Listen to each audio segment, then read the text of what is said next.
What's up, guys? It's Mila. I'm going to be doing a match reaction for City's 3-0 win over Crystal Palace. Um, this is my reaction here. Kind of exactly how Diaz is. It was a tough one, tough game that could have definitely gone the wrong way for us, but we stayed locked in. I think a big part of that goes to defense. Um, all the players, they were there to put their body on the line to get in front of those shots, to ensure that Palace do not score, and we really needed that today. Um, yeah, and just to keep it going, Holland is back to where he left off. It wasn't that long of a break from scoring in the Premier League, but um, we certainly didn't want it to go any longer than it was. He's converting penalties now. That's two in the week. I think that is the most important thing out of all of this was his confidence in penalties because I couldn't watch the one on Wednesday against Madrid. This one I felt a little more confident that he was going to score. So the more he makes, the better for us. Um, After that, the next thing is going to be the Cherokee Connect. It needs to be talked about. Yes, Holland is at the top of the goal scorers by a significant amount. But Ryan Cherokee just entered this league, and he is currently at the top of that list for assists. It's a good sign moving forward. That connection from Cherokee is clearly developing for the attacking players, but I think you can even see it with players like Nunes overlapping, underlapping, something that we're going to talk about on the pod later.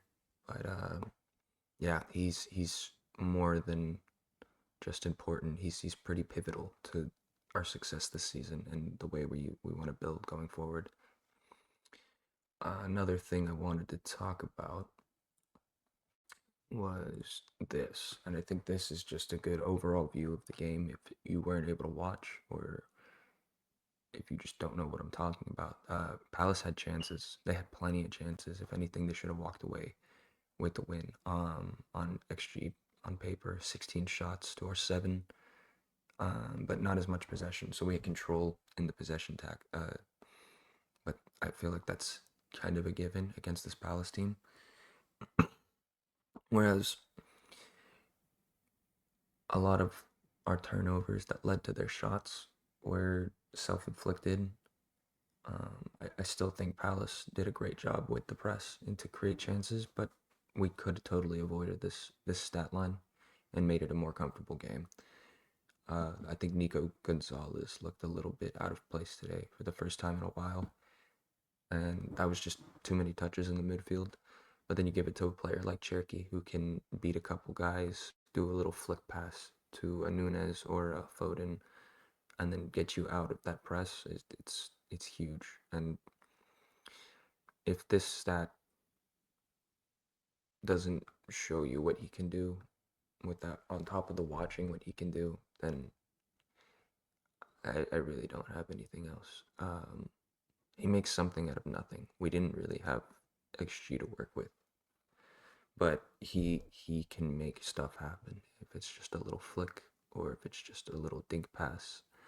We're having more and more of that in the team. It's not just Cherokee either. I've definitely seen bits of it with Reinders. I thought it would come more easily for Reinders. Less adaptation time, but I guess Cherokee's just really got it like that. But as long as we have that flow and creativity in the squad, I think we're on the right track. Arsenal couldn't score um, against last place Wolves, who scored half a goal every game. So we're not in the driver's seat, but we're certainly in going in the right direction, and I can't wait to continue to put the pressure on first place Arsenal. Come on, City. Oh, plug. Go follow us at C.O.C underscore network underscore or C.O.C underscore established 2024 or C.O.C underscore network.